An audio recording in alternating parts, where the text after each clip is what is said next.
week that Moshe Rabbeinu, we find that continuously his relevance to water. Water itself has no form. When we speak about the ultimate form of human being, we speak about Tzelem Elokim, the image of God. The image of God has to do with what? With one's degree, dimension of spirituality. In terms of what we refer to as the ultimate spiritual profile, where his physicality had no bearing to his existence whatsoever. This was Moshe Rabbeinu. He was the ultimate. Even the other Hakadoshim, the patriarchs, were not at the level of Moshe Rabbeinu. They did not spiritualize their physicality to the degree that Moshe Rabbeinu had. So water is what? Is the contrast to what Moshe Rabbeinu was. He had said, B'shegamu Boser, before Hashem destroyed the world with the Mabul, with the great flood, it says, B'shegam is numerically Moshe. It was in the merit of Moshe that the Mabul, the great flood, was delayed 120 years. So the Maharal explained that the original human being, although they had failed, but that was part of the original creation. So what were they? They had relevance to that special profile of spirituality. So which means in the merit of Moshe, who did represent that, because the water which has no profile, because it can take on many forms, will obliterate the profile. So in the merit of Moshe, who represents the ultimate spiritual profile, it's going to be delayed 120 years. This is how the Maharal explained it.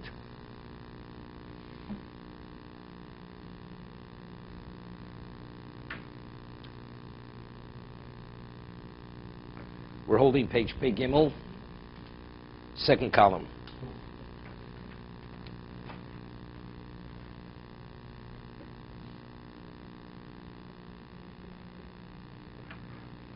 We'll start the bottom paragraph, first column. V'tama medrash k'mo shemarnu, kivaneisha Moshe Rabbeinu olav shom hatzura nivdelis, because Moshe Rabbeinu was the ultimate profile that was removed from physicality. That physicality had no bearing on his life.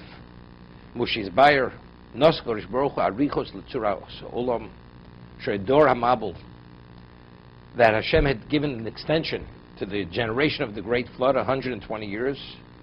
Shlo Yuni Mochim B'Mayim, they should not be obliterated through water. La'abir Atzura, to destroy that profile that they had, because there was a potential. If they would have done tshuva, they would have repented, they would have restored that spiritual profile. Moshe Rabbeinu was the ultimate profile on the terrestrial level. Nivdal min hamayim, he was removed from the water. Moshe, in his merit, God gave an extension to that generation.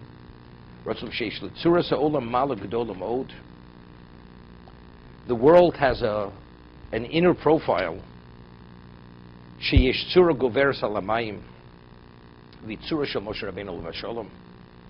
They had a semblance of Moshe Rabbeinu's profile.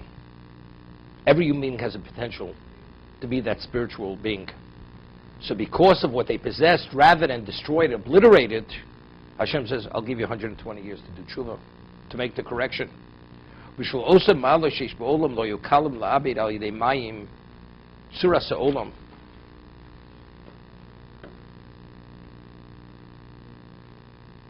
interesting.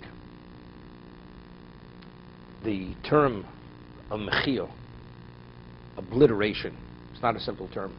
You say you destroy, you kill, put to death, the body remains intact. Obliteration is another level of destruction. We find mochu timche es zecher amolek mitach shamayim. They should be obliterated.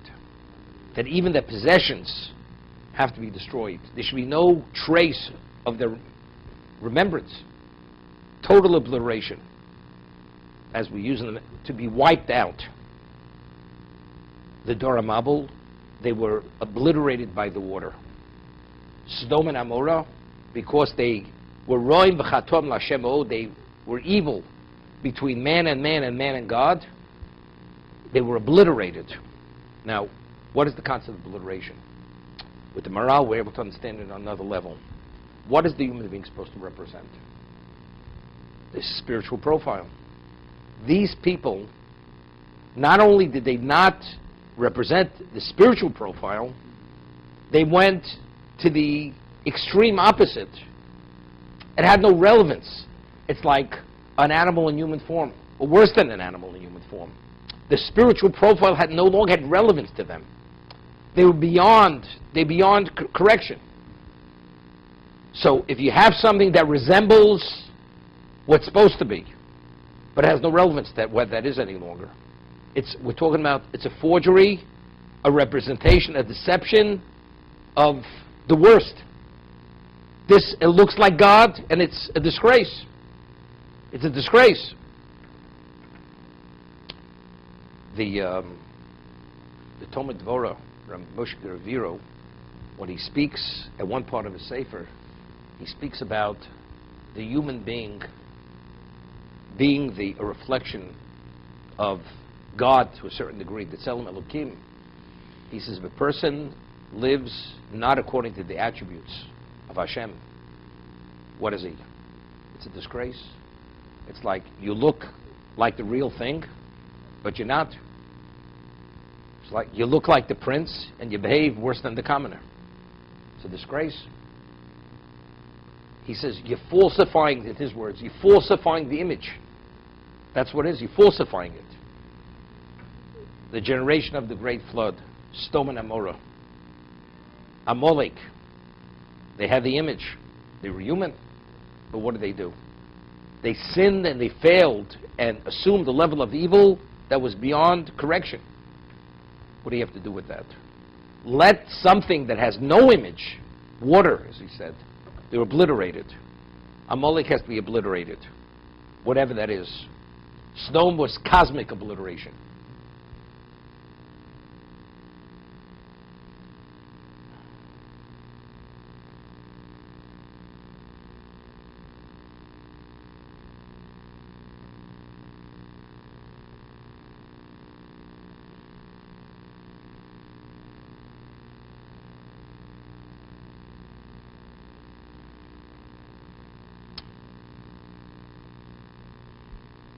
Ulakach Basparo Omro.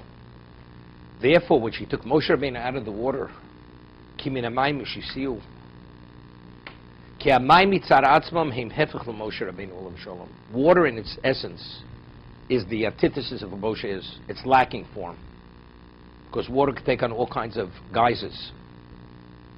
Ulakach yirotzim la'abedis Moshe Rabbeinu olam shalom b'mayim. Now, when she opened the basket, what did she see? She saw the divine presence with Moshe. It's unheard of. A newborn child. He's only 3 months old. What relevance does he have to the Shekhinah? And she recognized this. That means, evidently, this child is the ultimate child. And she heard Nar Boche. Wasn't crying like a newborn infant. This is a miracle child. That means this child, what does he represent? He represents the original creation of the human being. Therefore, he was about to be drowned. He was taken out of the water. She recognized that he was in a situation where there were two forces. There was a force that wanted to destroy what is the ultimate.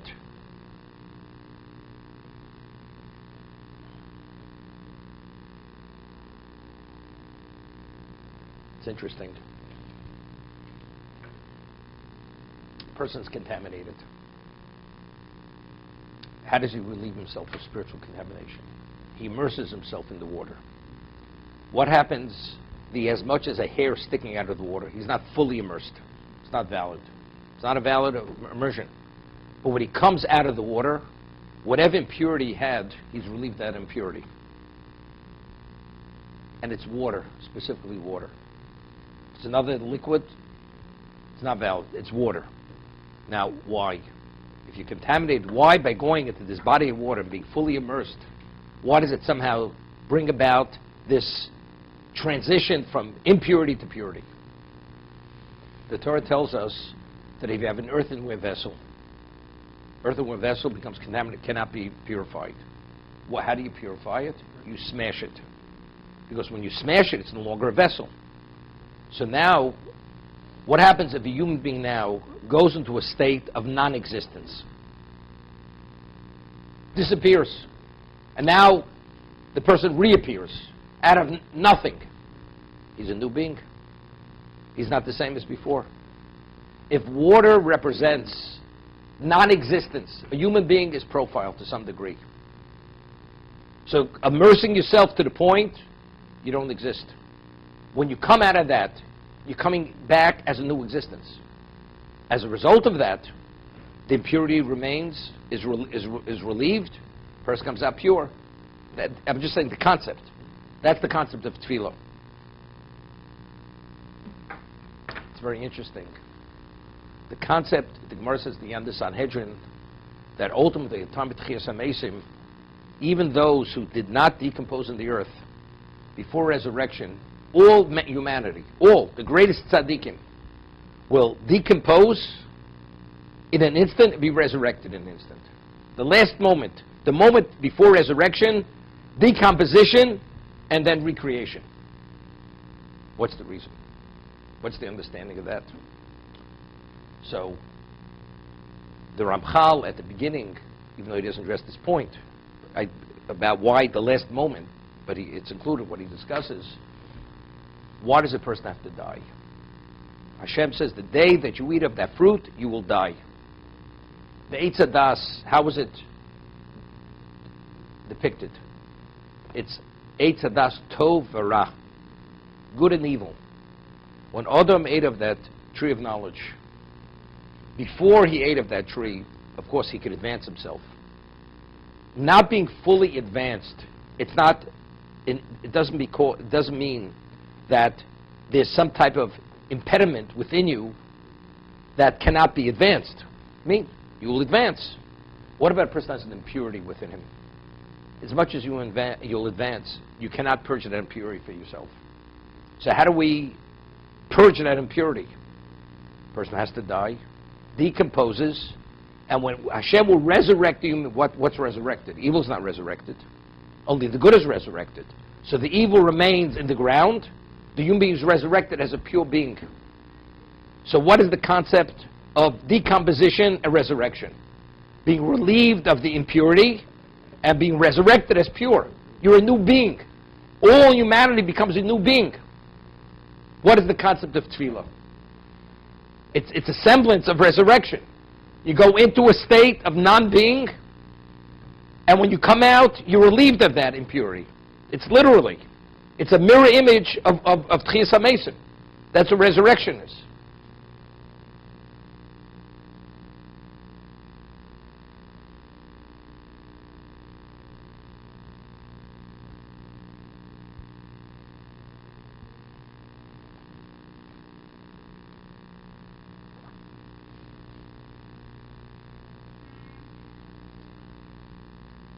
It's interesting.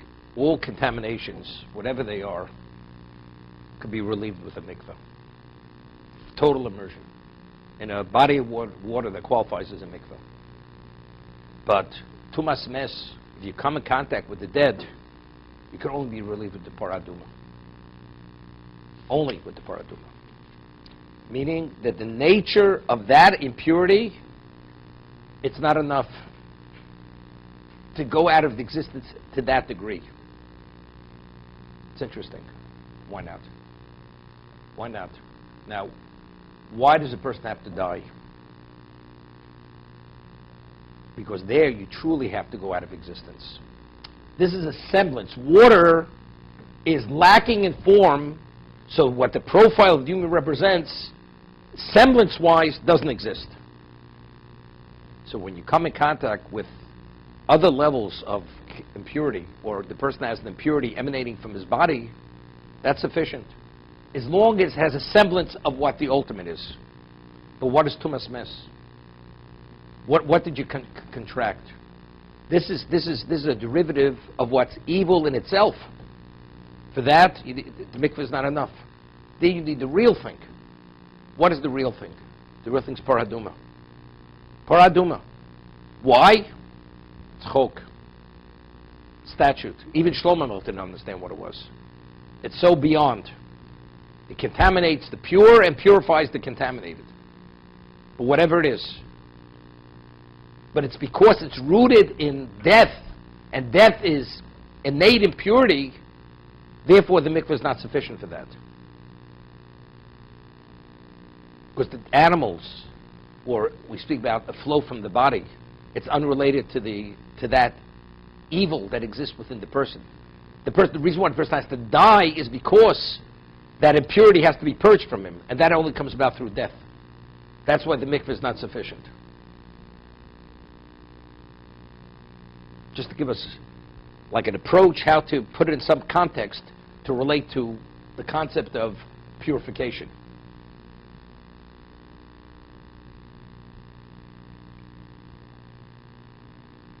What is a human being? Cheres hanishbar. Broken earthenware vessel. What do? Smash it.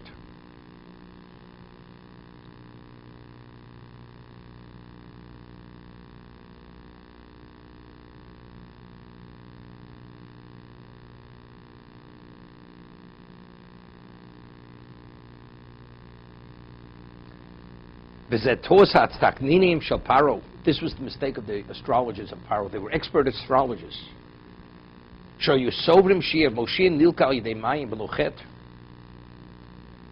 They understood how do you destroy the Redeemer of Israel. Take the newborn child, but he's innocent. He hasn't yet sinned. You drown him. Put him in the water. That was a mistake.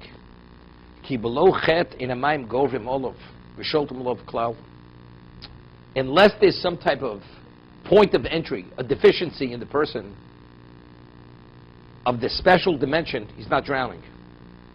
Moshe Rabbeinu, in terms of a state of perfection, the water could only overcome him if there's a point of entry. There has to be a spiritual deficiency in him. There wasn't. Shem Moshe Rabbeinu Olav Shem Shnikra B'Shem Moshe. How did Bas Paro quantify Moshe? Moshe, he is contrary to the water. The water is not able to overcome him. Proof of the pudding is, I took him out of the water. He should have drowned. He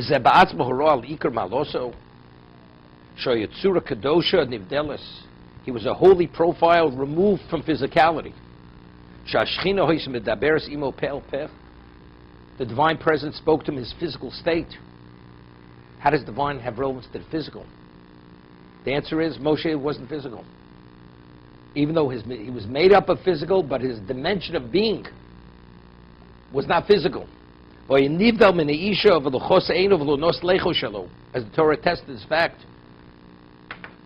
even in the grave, the same vibrancy was his body. How could it be? His soul departed from him. He was no longer alive. What decomposes? What loses its vibrancy? What withers? Something physical. Moshe Rabbeinu is not physical.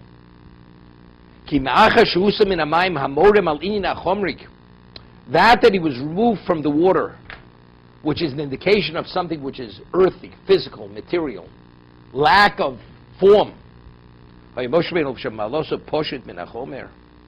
V'nisha mal satzura belvad. Kasher omru chachomim.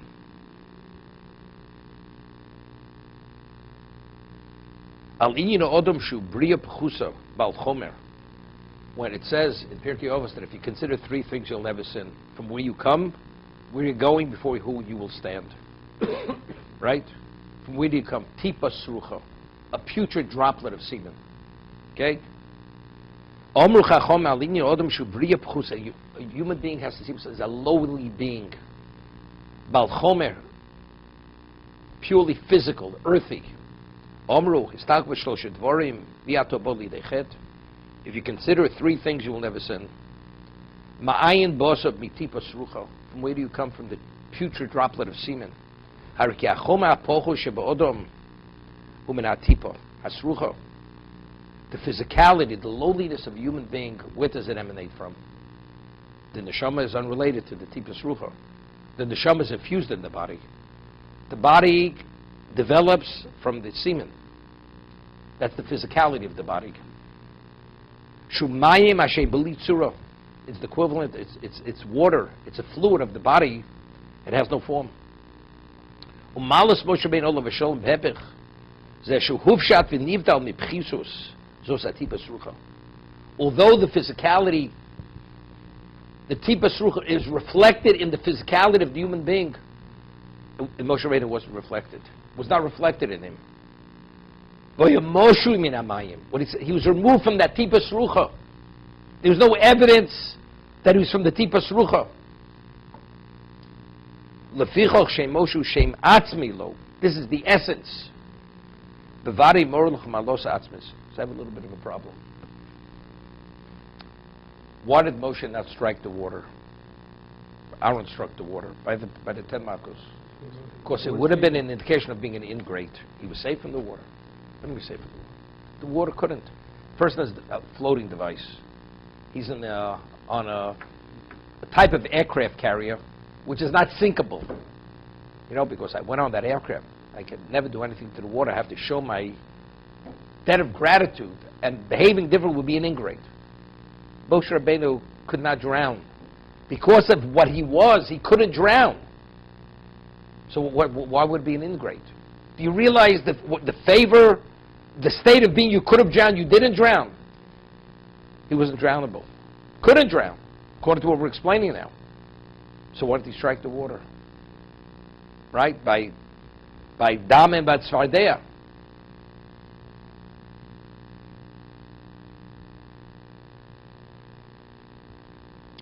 The truth is he could have struck the water. But what do people understand? What appears to others. The Gemara says at the end of Yuma that Rav says, who was the great leading Torah sage in Bavel, in Babylon, that if he would not pay his butcher bill on time, it would be a chil Hashem. When you pay your bill late, that's a chil Hashem. That's a desecration of God's name. Yeah, why? Because what is the butcher going to say? The rabbi's a thief. If the rabbi could steal, I could steal. I mean, paying a bill late is you're stealing? Well, but that's the way the butcher processes it. He equates that to stealing. You're victimizing him. Well, if the rabbi could victimize me, I could victimize other people. So it's a wrong understanding. It doesn't make a difference. But it's the perception. It's what can be drawn from that. What can be drawn. Know who understands who Moshe Rabbeinu was. Do you understand? He was safe in the water. Miracle. The way we say it's not even a miracle. Moshe not drowning is not a miracle. But what's the perception? It was a miracle. So if it's a miracle, the water was altered that it should not be able to drown him. How does he have a right to strike the water? He's an ingrate. But in reality, he's not an ingrate. Moshe could not drown because of what his essence was. The way we're explaining it. It's a whole different understanding.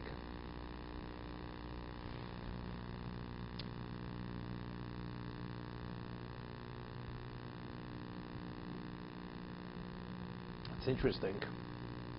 We find the Gemara quotes many psukim that Torah is compared to water. Whoever's thirsty, go to the water. Right? What's water? That sustains. Water is the source of life. Torah is the source of our life, of our spirituality. The way we're saying that, well, what is water? Water itself, it sustains life.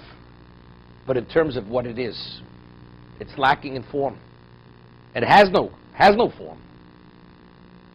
So what has no form, which is the most extreme opposite of what spirituality is, that's what you compare Torah to.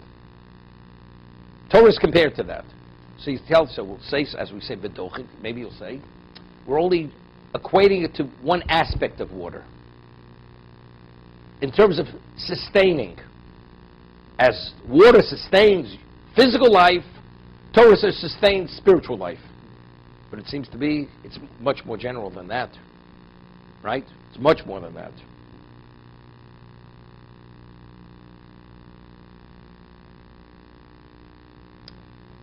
It's interesting. The human being was created with Tzelem Elokim. From beginning of creation, a human being needs water to sustain him. So you mean the ultimate tzura, spiritual profile, requires water to live. As much as we had the manna in the midbar, in the desert, we still needed Be'er Miriam. We still needed water. Although the manna was a spiritual food, it was equivalent spiritual. It's considered, if the Gemara says, based on a pasuk, it's the materialized sustenance that the angels are sustained with. But in addition, we needed water. Why did God create the human being? That he needs water, where water is something which has no relevance to what the profile of the human being is, which is the ultimate pro-tzura.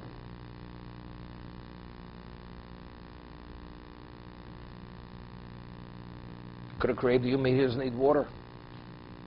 Could create a car, lahavdil, doesn't need gasoline.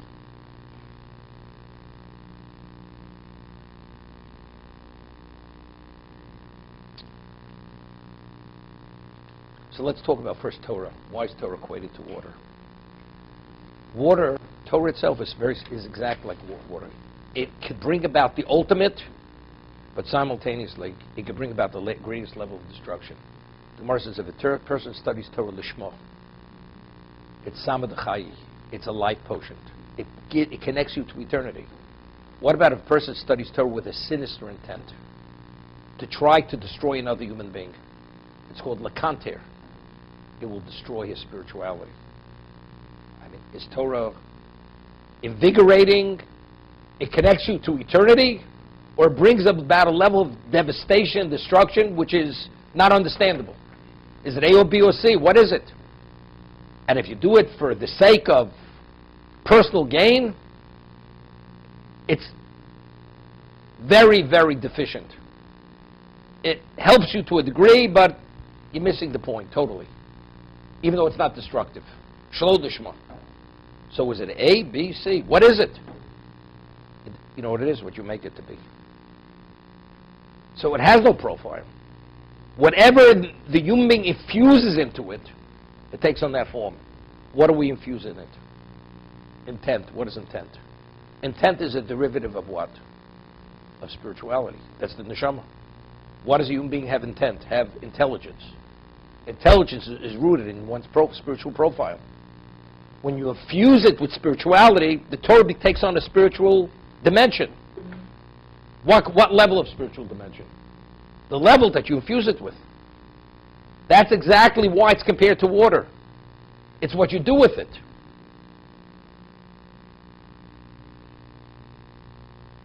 Water also. It sustains the human being. That's water. It's the same thing. Water takes on every level of form. So you need that.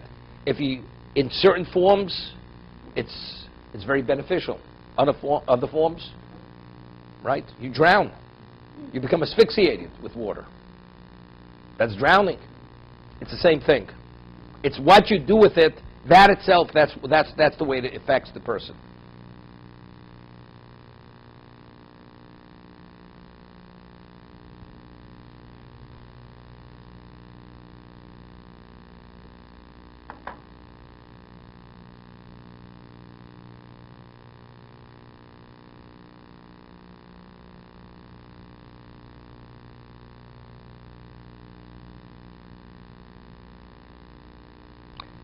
You know, it's interesting. Torah is also compared to fire. Kod dvar ke'ishnu Hashem. Also, it can either warm you, or it could burn you and destroy you. But again, fire is to a degree an intangible. Right? It's spent fuel is fire, but it's an intangible. Water is a physical reality. It's totally intangible.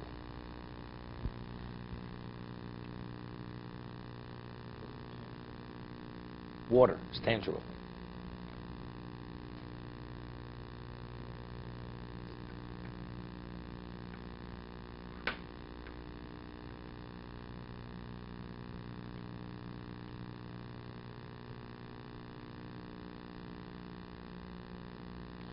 The remains of a rodent an animal contaminate? Right? Carcass of an animal contaminates. The remains or the remnants of fish don't contaminate. What are fish? Fish is a whole different domain. It's water. Fish, we don't see fish. You could have a whale, whatever it is, but it's in terms of its existence, relative to the human being, it's non-existent. So if it comes from a non-existent level, it doesn't contaminate. The only thing which generates contamination is something that exists.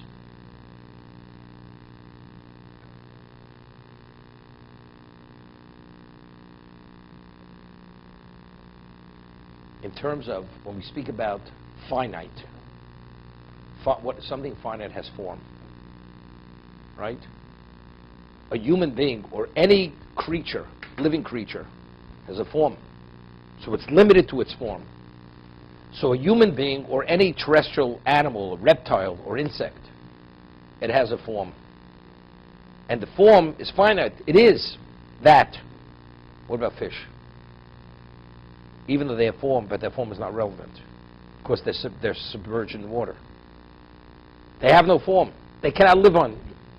So for all intents and purposes, they have no relevance to being finite. How does a fish proliferate? Unlimited. The whole concept of limitation only has to do with a terrestrial creature. A deep sea creature, whatever it is, has no relevance to being finite. It's unlimited. I'm just thinking and talking at the same time. Okay? Just say these are all derivatives of what we're discussing over here. As they would say, interesting. Okay.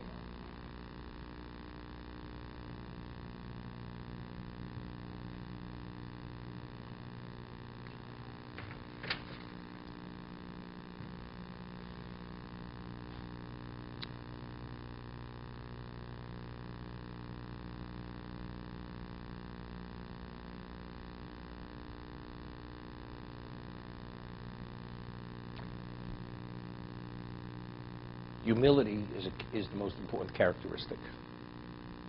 We call it anivos. Moshe was the most humble. We have the greatest person ever lived, the ultimate being, and who am I? I'm nothing. It's interesting, because again, if the objective of creation is spirituality, so what is the ultimate? Unlimited. But if you're saying, do you know who I am, what I am, then you quantify yourself. That's limitation. So to be unlimited, you have to have the quality of humility. First, do you know who I am? Okay? That means you're blocking yourself. It may be a bigger box. Person weighs 500 pounds, he needs a bigger coffin. Smaller person, he has a smaller coffin. So if you are that, therefore what? But you have no relevance to the unlimited. The man who says, I'm nothing, when he is everything, that is something. That's the unlimited person. Okay?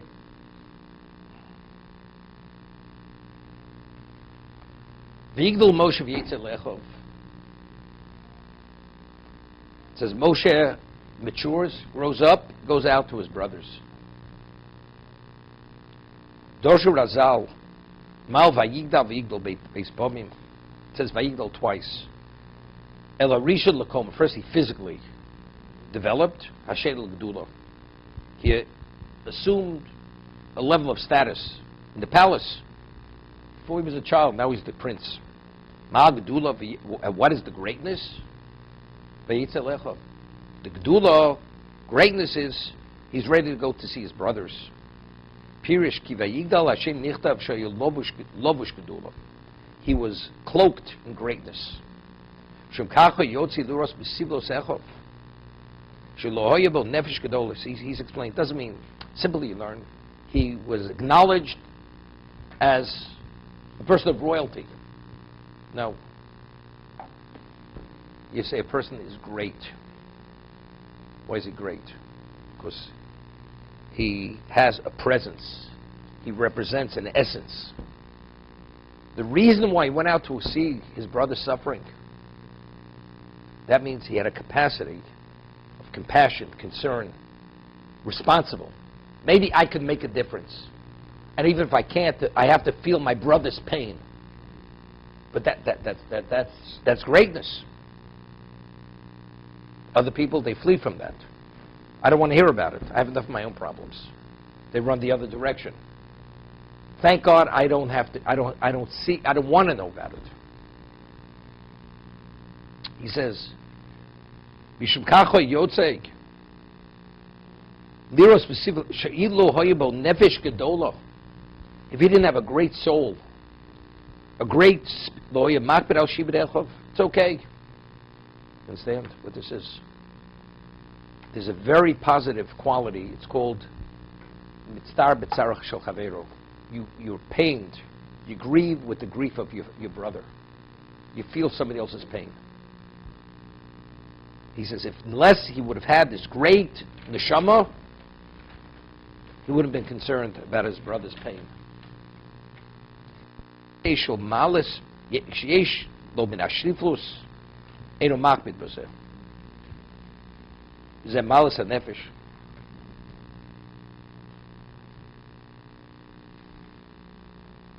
This is a person who's truly lowly. He's not concerned about this.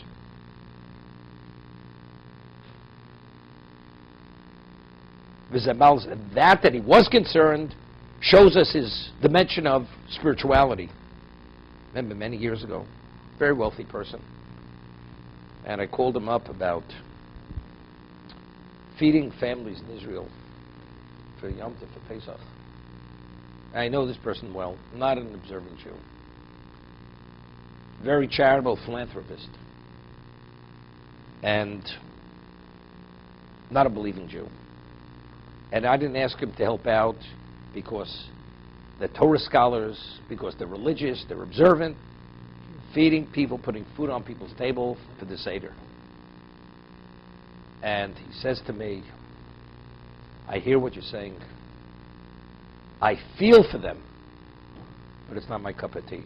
That's an exact quote. It is not my cup of tea. So to me, that was a confirmation that to do something special, you have to have a zchus. His neshama does not allow him to do this, because his neshama is so entombed in whatever he believes, which he believes in nothing, doesn't believe in God, this man. He doesn't have the merit to participate in such a worthy, special cause.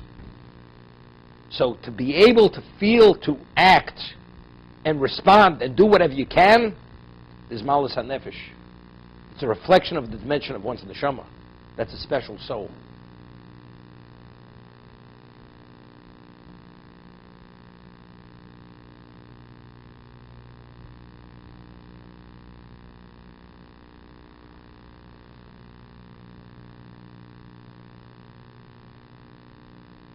He went out to his brothers and he saw their suffering. What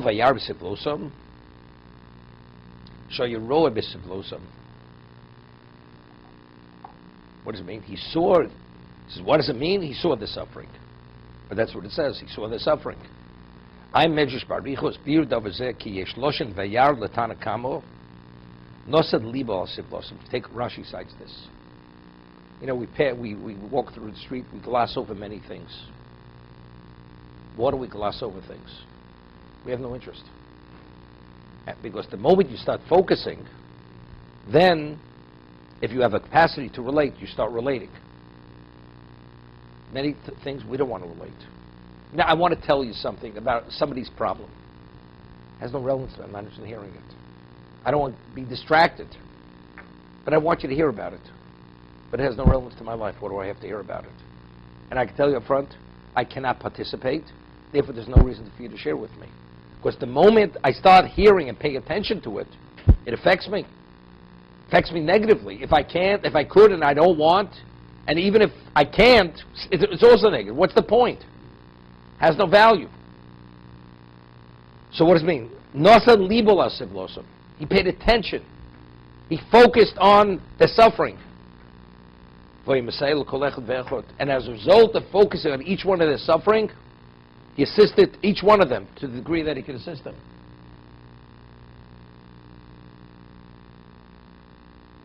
According to Rabbi Yossi Aglili, he did not help them. Why? He was a prince. He was the equivalent of a king. He was Paro's adopted grandson. It's not appropriate. What does that mean? He would change their burdens. Meaning, behind the scenes, if a person was overburdened as a result of his power, he would make it less burdensome.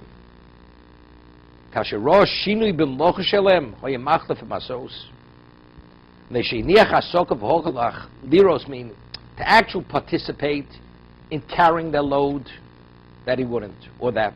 But whatever he could do to alleviate their burden, he would alleviate it.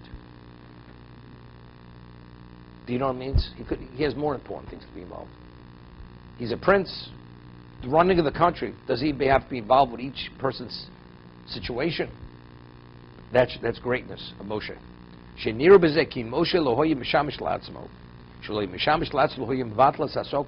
If Moshe was self-absorbed with his own issues, he wouldn't allow this infringement on his time. Sometimes he goes to speak to a person. He says, you have 5 minutes. Do you know how valuable my time is? How valuable? I'm giving you 5 minutes of my time, but maybe this person's cause is more valuable than anything you have. So that Moshe took of his time, which is invaluable, as a prince, as a king, was an indication that they're special. And that tells us how special he was. This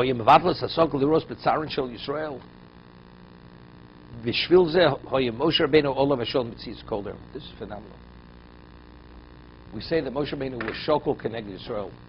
He was the equivalent of the whole Jewish people. What does that mean? He says that he had the capacity, despite of who he was in terms of his position of royalty, that he could actually take to heart every Jew's issue. That means he has relevance to every Jew. He's the all-encompassing person. He has enough room in his neshama to take it all in. So he is the equivalent of the total. As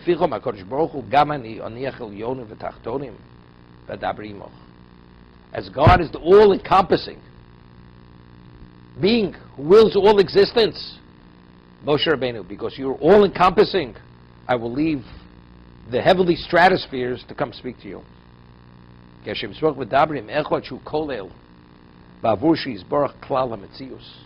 Hashem encompasses all existence, so there's a commonality between Moshe and Kodesh Baruch Hu.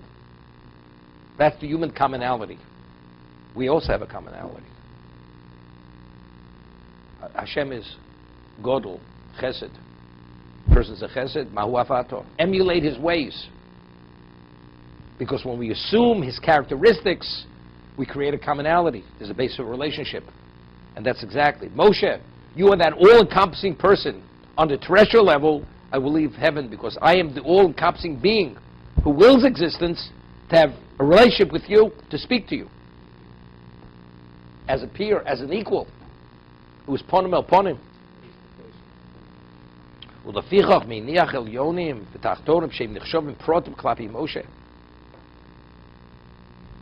is existence versus God?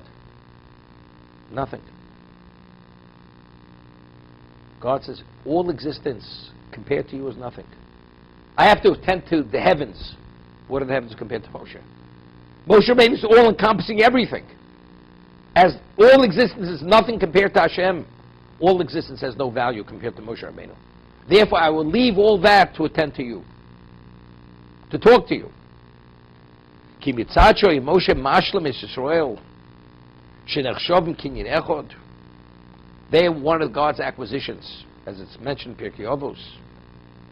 And He gives us our total, He binds us all together. Kvo shamayim v'oretz, shamayim v'oretz kinyan echod, Diksiv koni shamayim v'oretz Yisrael kinyan echod. We are another acquisition of Hashem. Diksiv amzu koniso, you've acquired this nation. V'yosi Yisrael kinyan echod min hashamayim v'oretz, ki shamayim v'oretz hem shnei metzius. Ushneim biyachad kinyan echod ikroim. Right? The person buys one shoe of a pair of shoes. You only have one shoe. You have to buy the pair to have the whole.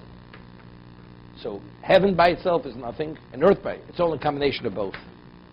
We are one entity. So we just as as a single entity, we're God's acquisition. I will leave the heavens and earth to engage with you in conversation and communication.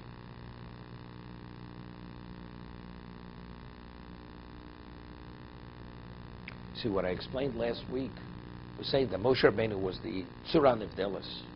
He was the ultimate profile. Klal Yisrael as a whole, each of us complement the other in our totality. We are Tzura Nivdelis. We speak of Nishmas Yisrael. Each of us contribute to the soul of Klal Yisrael. Moshe Rabbeinu in his own right was that. So that's why I explained, that's why Moshe Shokol connected Yisrael. He's saying something differently. He's saying Moshe Rabbeinu, through his demonstration of behavior, that he has capacity for every Jew, therefore he's all-encompassing. So therefore that creates the commonality with Hashem. As Hashem is all-encompassing, he's all-encompassing.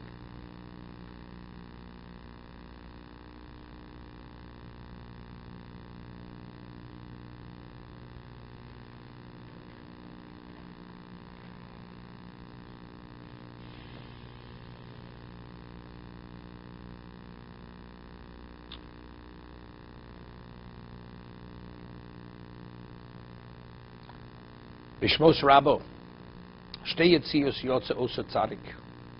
It says Moshe Rabbeinu went out twice. He went out. The Kosim Torah Zubachazu, and it's recorded Torah, one after another. Biyom Rishon Yotze Osa Masa. First day he went out, what does he see? He sees two Jews fighting. No, that's second day. First day he sees an Egyptian beating a Jew.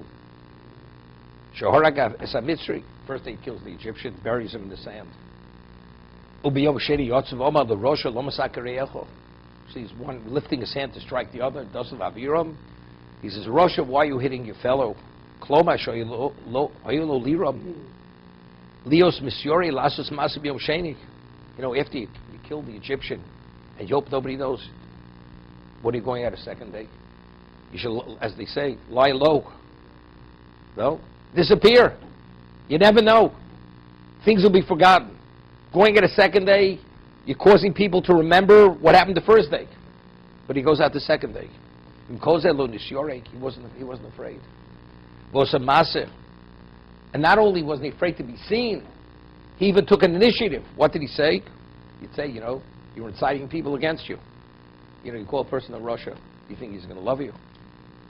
He's going to become your enemy.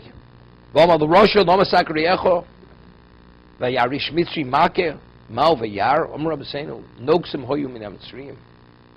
V'shotchim Yisrael, meaning the taskmasters were Egyptians. The ones who actually directly engaged with the Jews were what? Were Jews. The overseers. Ad v'rov ma'osed lios lo basodeh. It's Perek Arba Mises, Omer Rabbeinu Mitzri she'iko es Yisrael chayv misa. It's not because he raped him, his wife. Doesn't the Egyptian have a right to strike a Jew? Could you imagine? You strike the son of a king. The king is watching. Somebody, the commoner goes on and strikes his son. What do you think that person deserves? To be put to death. The Egyptian should strike a Jew? Well, he thinks he has a right. Therefore what? It's irrelevant what you think. The question is, what are you doing? Mitzri shiki Yisrael chayv mishenema v'yifen kol v'kol v'yar keinish. V'yachas ha-Mitzri v'etmeneu b'chol sfira leidchai misa af v'bezni shalmato machmas hakozos. Just for striking him, that's enough to be liable for the death penalty. Shikoso v'atam hu Dvar chochma ma'od. He says it's something which is profound. Ben kam makomo.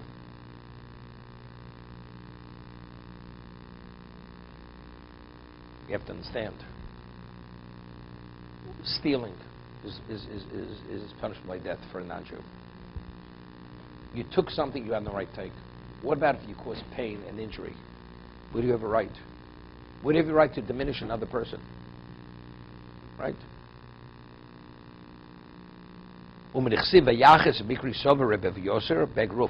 Hear this? It says when he struck the Egyptian, there's a question, how did the Egyptian die?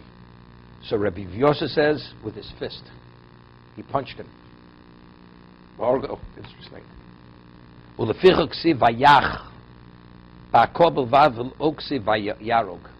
With one blow, it was enough to kill him. You'd say that was the strength of Moshe Rabbeinu. He didn't have to do an act of murder, use a weapon. One blow.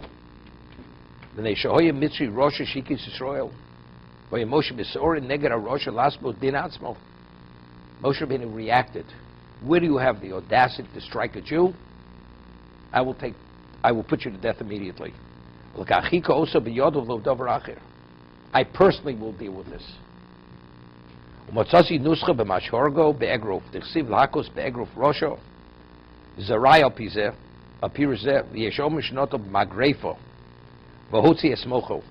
He took a pitchfork and he pierced his brain. Getting a little depictive here. Right?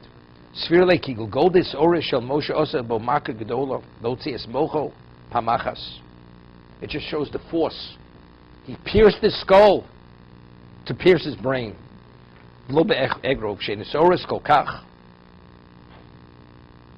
punch a person is one level. To use such force to penetrate the skull, it just shows you the intensity of Moshe's reaction. Which Rashi cites. He pronounced the name of Hashem, he didn't touch him.